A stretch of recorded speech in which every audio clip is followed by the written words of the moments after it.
সালের উচ্চ মাধ্যমিক পরীক্ষার ফল প্রকাশিত হয় বৃহস্পতিবার। এদিন সকাল 10:30 প্রকাশিত হয় উচ্চ মাধ্যমিক ফল। এবছর পাশের হার 91.23%। ছাত্রীরা ছাত্রদের তুলনায় ভালো ফল করেছে। ছাত্রীদের পাশের হার 92.47% এবং ছাত্রদের 89.79%।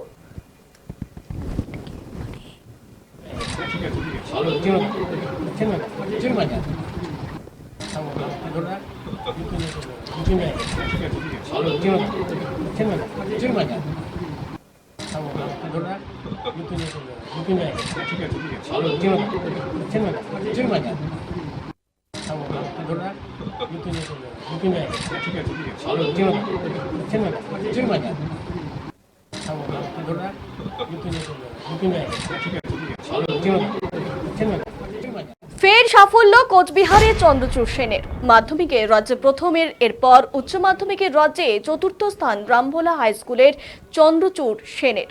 তার প্রাপ্ত নম্বর 493। উচ্চ মাধ্যমিক পরীক্ষার পাশাপাশি সে নিটে বসেছিলেন। পরবর্তীতে ডাক্তার হওয়ার ইচ্ছে রয়েছে তার, তবে নিট পরীক্ষা বাতিল হলেও আবার নতুন করে বসবেন তিনি।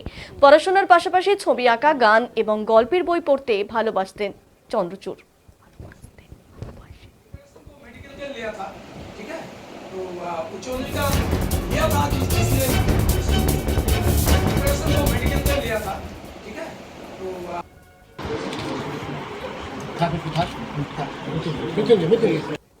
तो ভালো রেজাল্ট কি বলবে? মানে খুশি আছি খুবই, মানে মাধ্যমিকে যেহেতু করেছিলাম, উচ্চ মাধ্যমিকে করবো, মানে ভেবেছিলাম যে ভালো রেজাল্ট হবে, র্যাঙ্কও হয়ে গেল, মানে সত্যি খুব খুশি হচ্ছে। পরবর্তীতে কি নিয়ে এগোনোর ইচ্ছে আছে? এই বছরে আমার নিটের এন্ট্রান্স এক্সামিনেশন ছিল, যেটার জন্য 2 বছর পড়লাম। তো যদিও এক্সাম দিয়ে খুব ভালো ফলাফলই এক্সপেক্ট করছিলাম, কিন্তু যেহেতু পেপার লিকের জন্য ওটা ক্যান্সেল হয়ে গেল, পোস্টপন হয়ে গেছে। এখন পরবর্তী যেটা ডেটও এখন আসেনি, ওটার জন্য প্রস্তুতি নিতে হচ্ছে। আচ্ছা, নিট তো পোস্টপন হয়ে গেল, মানে কি বলবে? পরীক্ষা কেমন হয়েছিল, বা এখন তো আবার নতুন করে বুঝতেও হবে? পরীক্ষা আমার ভালোই হয়েছিল, মানে খুব বেশি মিস্টেক্স হয়নি, মানে খুব খুশিও ছিলাম পরীক্ষা দিয়ে যে ভালো একটা কলেজও পেয়ে যাবো। হয়তো এটা শুধু আমার সিনারিও না, মানে ইন্ডিয়াতে প্রায় প্রত্যেকে যারা ভালো পরীক্ষা দিয়েছে বা যাদের এবার একটা কলেজ পাওয়ার ইচ্ছে ছিল, যারা ড্রপ নিয়ে পরীক্ষা দিচ্ছিল বারবার, তাদের কাছে এটা একটা বড় এক্সপেকটেশন ছিল নিট নিয়ে। বাট যেহেতু পেপার লিকের জন্য মানে এনটিএর এর সমস্যাটা কয়েক বছর যাবত খুব বেশিভাবে আরো ঘনীভূত হচ্ছে, মানে এই বিষয়ে ম্যানেজমেন্টের যে এরার্সগুলো সেটা যত সম্ভব লঘু করলে খুব ভালো হতো আর কি, স্টুডেন্টসদের জন্য যারা এত বড় একটা সর্বভারতীয় স্তরের পরীক্ষার জন্য প্রস্তুতি নিচ্ছে। কিভাবে পড়াশোনা করতে? ওই পড়াশোনাটা 10 অবধি যেরকম ছিল, 11-12 একটু চেঞ্জ হয়েছে, কারণ সিলেবাস প্রচুর ফাস্ট 11-12। আর যেহেতু আমাকে মানে আমি বোর্ডসটাকে পাশিয়ে রেখেছিলাম, প্রায়োরিটি লিস্টে সেকেন্ডে ছিল, প্রথমে আমার টার্গেট নিটই ছিল, ওটার জন্যই পড়তে হয়েছে এবং সেটা একটু চাপেরই। আর তার মধ্যে যেহেতু মাধ্যমিকে র্যাঙ্ক করেছিলাম, তো আরেকটু বেশি চাপটা কোথাও যেন দ্বিগুণিত হয়ে যায়। যারা এবার উচ্চ মাধ্যমিক দেবে তাদের জন্য কি বার্তা দিতে চাও? কিভাবে তারা তাদেরকে বার্তা এটাই দেবো যে মানে এক্সামের যে মার্কসটা আমরা পাচ্ছি সেটা হয়তো আমাদের প্রিপারেশনকে জাস্টিফাই করে, বাট আমাদের পোটেনশিয়ালকে করে। সুতরাং আমাদের যে দক্ষতা, আমাদের যে ইউনিকনেস, সেটা কিন্তু কেবলমাত্র একটা পরীক্ষায় প্রাপ্ত নম্বর দিয়ে বিচার করা যায় না। তবুও বলবো, যেহেতু উচ্চ মাধ্যমিকে একটা ভালো ফলাফল করাটাও আর কি কনফিডেন্সের জায়গা, তো ভালোভাবে করলে এবং সত্যি কথা বলতে গেলে নিজের এক্সামস কনফিডেন্স দেওয়া, বারবার করে টেস্ট দেওয়া, সেটা অ্যানালাইসিস করা, এবং যারা অন্যান্য মানে এইচএস এর পাশাপাশি অন্যান্য এক্সামের প্রিপারেশন নিচ্ছে, ওই সকল কম্পিটিটিভ এক্সামের প্রিপারেশন নিতে নিতে এইচএস এর প্রিপারেশনটাও হয়ে যায়। এরপরে কিসের জন্য প্রিপারেশন নেবে তুমি?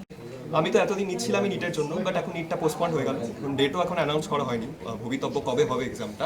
তবে যতদূর আশা করছি, মানে যাই হোক না কেন, এখন আবার নিটের জন্যই পড়তে হচ্ছে এই কয়েকটা মাস। আচ্ছা, শেষ প্রশ্ন, মাধ্যমিকে এরকম সাফল্য ছিল, তারপর উচ্চ মাধ্যমিকে গিয়ে আবার ফের সাফল্য, এটা ধরে রাখাটা কতটা চ্যালেঞ্জিং ছিল? চ্যালেঞ্জিং তো অবশ্যই ছিল, কারণ শুধুমাত্র এবার আমার কাছে একাডেমিকই একটা চ্যালেঞ্জ ছিল না, তার সাথে অনেকের প্রত্যাশা, এক্সপেকটেশন আরও অনেক গুণ বেশি হয়ে গিয়েছে। তো সব কিছুর সাথে সমান তাল বজিয়ে রেখে মানে রেজাল্টটাকে মেনটেন করা আমার কাছে একটা চ্যালেঞ্জের বিষয় ছিল। তো এখন সাকসেস হয়ে গেল, খুশি আছি। উচ্চ মাধ্যমিকও ফের সাফল্য আপনার বাড়িতে, আপনার ছেলে, মানে কি বলবেন? এটা তো মানে কিছু বলার অপেক্ষা থাকে না, যেহেতু ছেলে মাধ্যমিকে রাজ্যে প্রথম স্থান অধিকার করেছে, ও 11 থেকে যেভাবে পড়াশোনা করেছে, বাট উচ্চ মাধ্যমিকে একটা রেজাল্ট ভালো করার জন্য তো সে পড়েছে, কিন্তু যেহেতু ও মেডিকেল নিয়ে পড়বে, মেডিকেলটাও ফার্স্ট প্রেফারেন্স ছিল। তা 3রা মে একটা নিট পরীক্ষা দিয়েছে ও মেডিকেলে, সেটা যেহেতু এর মধ্যেই আমাদের ক্যান্সেল হয়ে গেল পরীক্ষাটা, সেটা তো একটু মনক্ষুণ্ণ ছিলও, তবুও নেক্সট আবার পরীক্ষা দেওয়ার জন্য প্রিপারেশন ছিল। তবে উচ্চ মাধ্যমিকে সেইভাবে কিন্তু প্রিপারেশন নেয়নি, আচ্ছা, এই যে নিটের প্রিপারেশন নিয়েছে, নিট পোস্টপোন হয়ে গেছে, মানে আবার নতুন করে আবার পরীক্ষায় বসতে হবে, কিভাবে ওকে এখন মানসিক সান্ত্বনাটা দেবেন বা কিভাবে কি? মানসিক সান্ত্বনা বলতে ও খুবই মানে শক্ত ছেলে আমার, ও নিজেকে নিজে তৈরি করে নিতে পারে, এটুকু আমাদের ভরসা আছে। এবং আমরা দুজন হাজব্যান্ড ওয়াইফ ওকে সবসময় বলেছি, বাবা এটা কোনো ব্যাপার না, দোষের যা হয়েছে তোরও তাই হয়েছে, তার জন্য তোকে কোনো ঘাবড়াতে হবে না।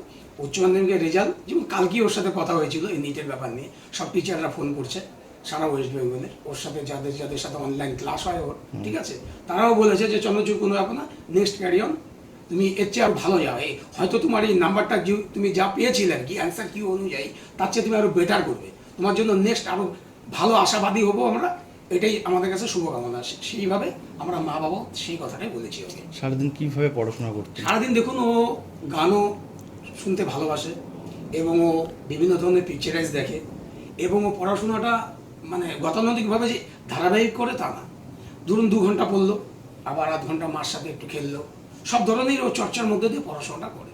আর একটু লাস্ট নাইটে পড়তে ভালোবাসে। বন্ধু বান্ধবের সাথে আড্ডা? বন্ধু বান্ধবের সাথে আড্ডা আছে, কিন্তু ফোনে মনে করেন ও একটু কত ঘুরতেও ভালোবাসে, সপ্তাহে একদিন হঠাৎ করে একটু ফ্রেশ হলো মাইন্ড, বাবা চলো একটু ডুয়ার্স ঘুরে আসি, সেটাও করে ও। সব কিছুই আছে ওর মধ্যে, আবৃত্তি, গান, আপনার হচ্ছে আর্ট করা, সব কিছুই ওর সাথে জড়িত আছে। এত ভালো রেজাল্ট হয়েছিল, এরপরে উচ্চ মাধ্যমিকে আবার সেই সাফল্যই আসলো বাড়িতে, কি বলবেন? এটা কি বলবো, আর এটা আমি খুবই খুশি, কারণ ও অনেকটা চাপের মধ্যে দিয়ে পড়াশোনা করছিল, কারণ কম্পিটিটিভ পরীক্ষাগুলোর জন্য তৈরি হচ্ছিল, নিটের প্রিপারেশন, জেইর প্রিপারেশন, তার মধ্যে যে একটা ভালো রেজাল্ট আসে, ইচ্ছা কিছু বলার না, তাতে আমি খুব গর্বিত।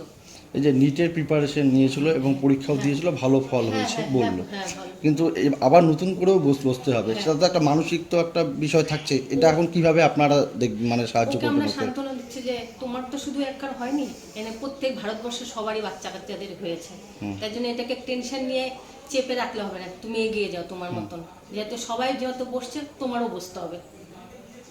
পড়াশোনার পাশাপাশি কি করতেন বাড়িতে? আর্ট, গান টান এই সমস্ত ছিল, কিন্তু ইদানিং মাধ্যমিকের পর থেকে এগুলো একটু বন্ধ আছে, কমিয়ে দিয়েছিল? হ্যাঁ কমে গেছে, যেহেতু সায়েন্স নিয়ে পড়াশোনা করতেছে। আশা ছিল যে এবারও ভালো রেজাল্ট হবে? ওর একটা আশা ছিল, আমরা চেয়েছিলাম যে 1 থেকে 10-এর মধ্যে থাকলেই হবে, আবার না থাকলেও কোনো ব্যাপার ছিল না, কারণ ও তো অন্য কিছু নিয়ে ভাবছিল, তো এই জন্য। আপনার নাম? মৌসুমী সেন।